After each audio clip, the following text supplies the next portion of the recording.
Hey guys, welcome back to Modern Country Living. It's Sean, and today I'm out using the T5.120, the New Holland, and figured I would give you a little update on how it's going. I've owned this thing for going on 2 years, about 220 hours. I think it's actually at 219.8, and figured I would let you know how it's going. If you watch my channel, you'll know that I use this thing for a lot of earth moving. I use the bucket a ton with gravel and aggregate and dirt, and just I've moved, I don't know, feels like a gazillion yards of material with it for my different projects. I also use it on my property here where I have my 10-foot mower, and you can see some video footage of that. It does a great job with the 10-foot mower. It really knocks it down. And I also have the grapple, and today I'm actually moving some logs from the woods. We had some lanes cleared and we had some ash trees removed. So working to pull out what I can that, I don't know, turn it into firewood. But tractor does a nice job, so I figured I'd give you a little review of how it's been going. I'll throw some pictures in as I'm talking just to show you how I've been using it. And as I said, if you watch my channel, if you're not a subscriber, I encourage you to do that. It helps me make more content, gets me amped up. But let me talk a little bit about the T5.120 and how it's been going. Well, some of the things I really like about it, I guess I like that it's blue, but honestly, folks, you need to try out different tractors. You know, look at the orange, look at the reds, look at the greens. I sat in all of them that I had with dealers close to me, and this fits me. If you know my channel, you know that I started out with a TN75 that didn't have a cab, and then migrated to the T495 and put several hundred hours on each of those tractors, and they were great.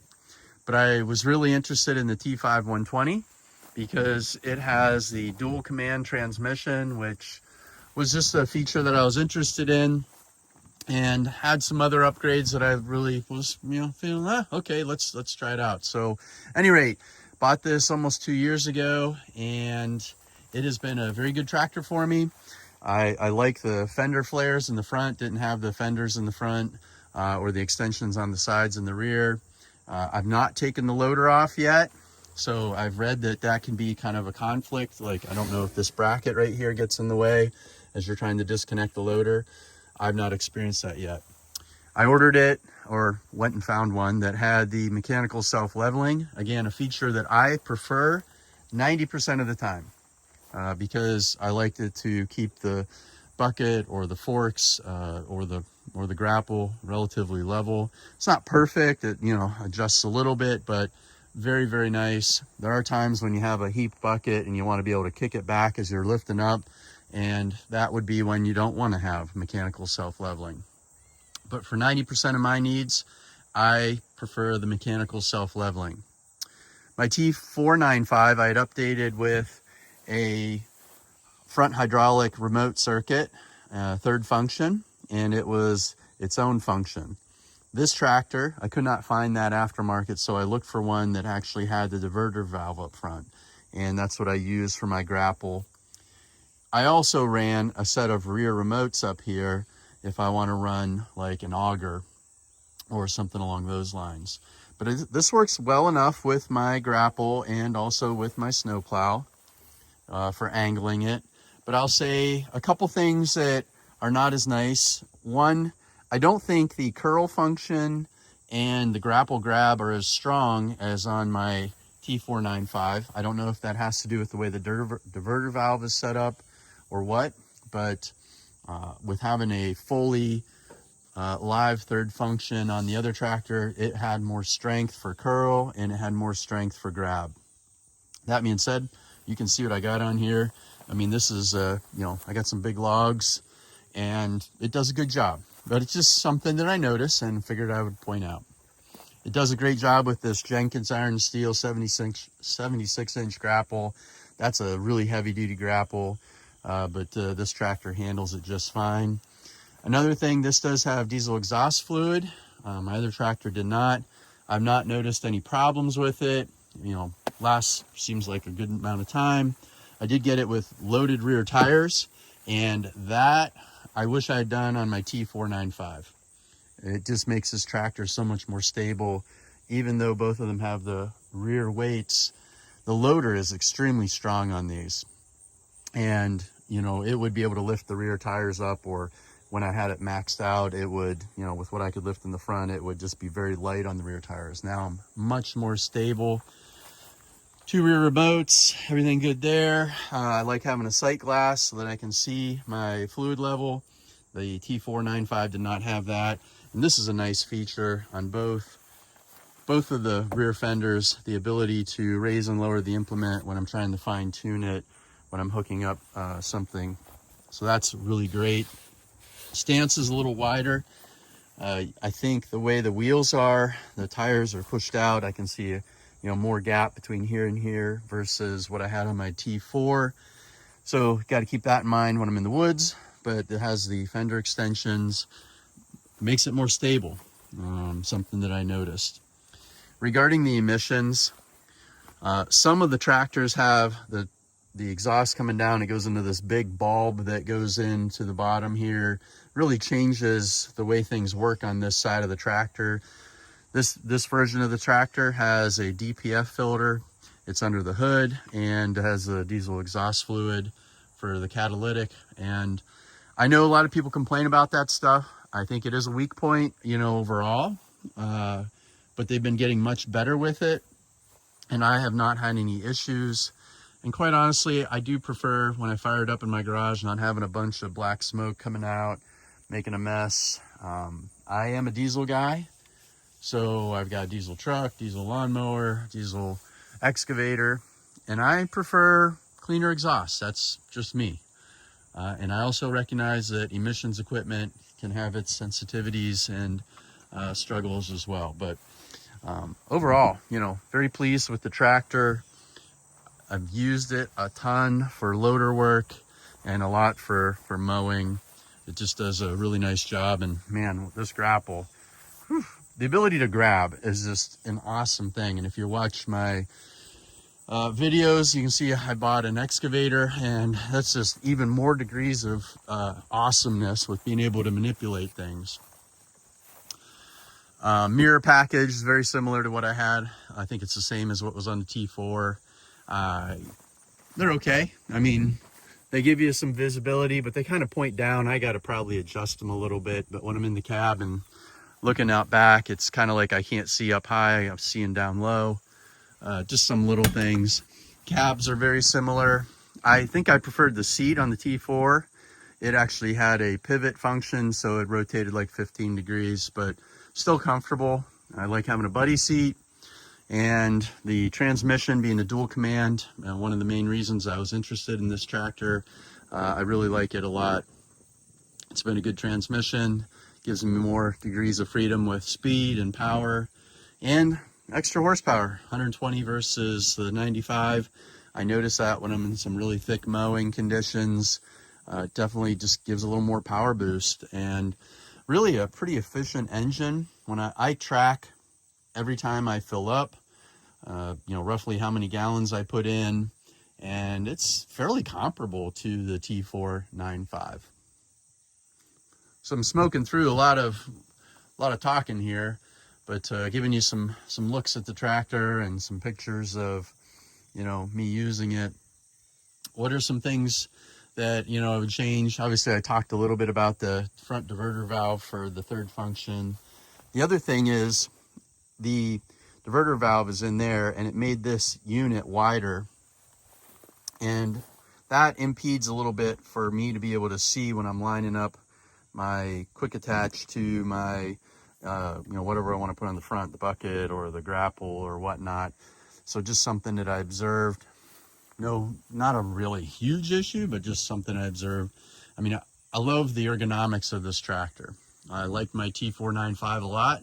Same here, sloped hood, sloped loader.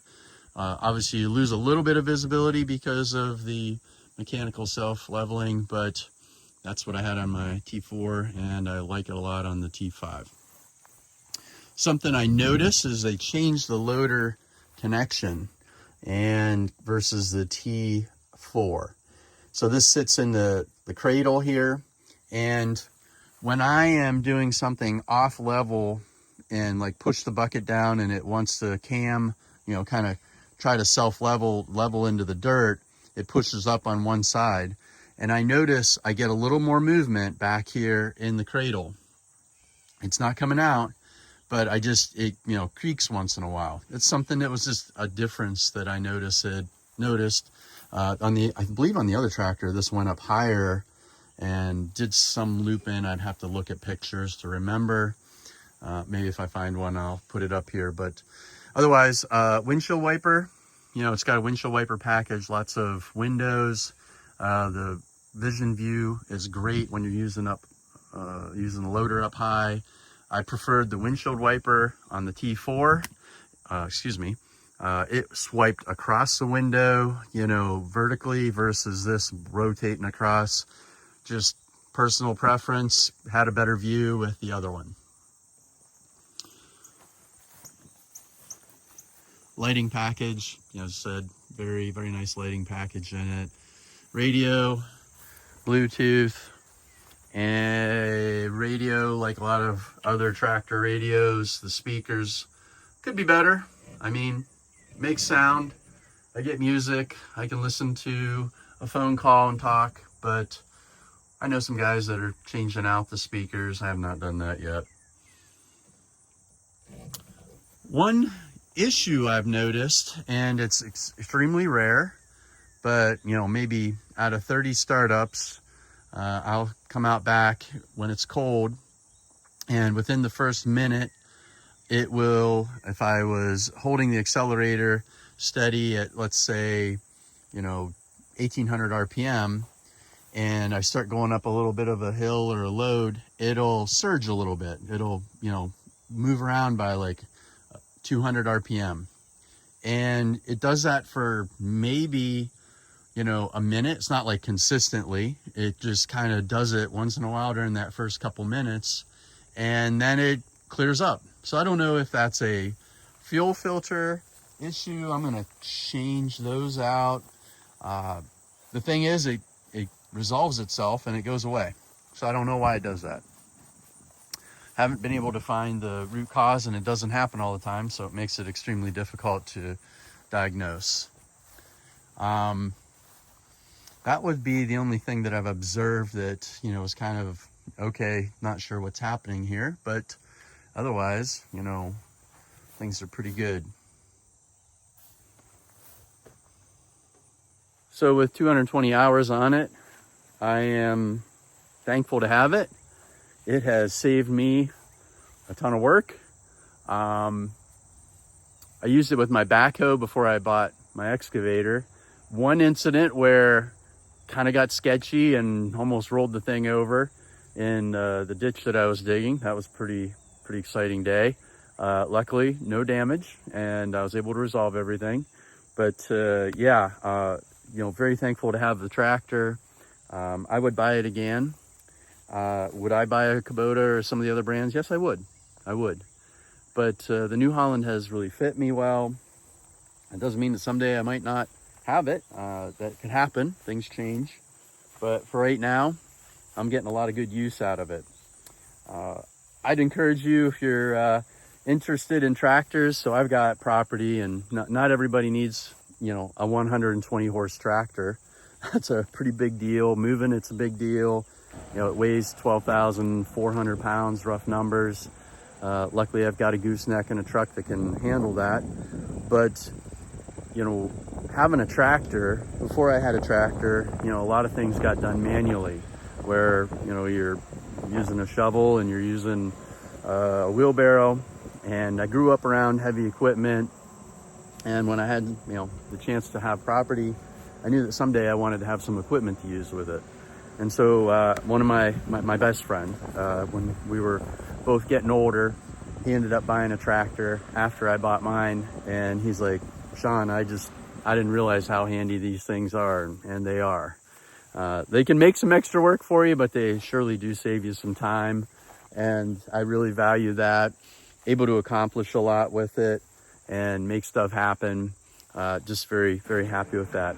like I said, you don't need to worry about buying something that size. Although I follow some guys that have got tractors that have got, 300+ horsepower, 400 horsepower, and they're out doing mega fields, and it's just really cool. It's amazing what we do.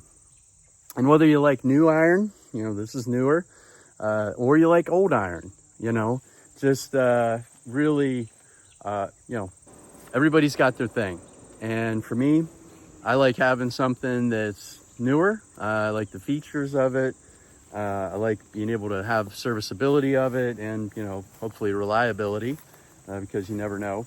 But even that, new things can break as well and have problems. But I think New Holland's done a good job with this tractor, and I'm not disappointed at all. So I hope you stay tuned as I continue to make content. If you are not a subscriber to my channel, I encourage you to subscribe.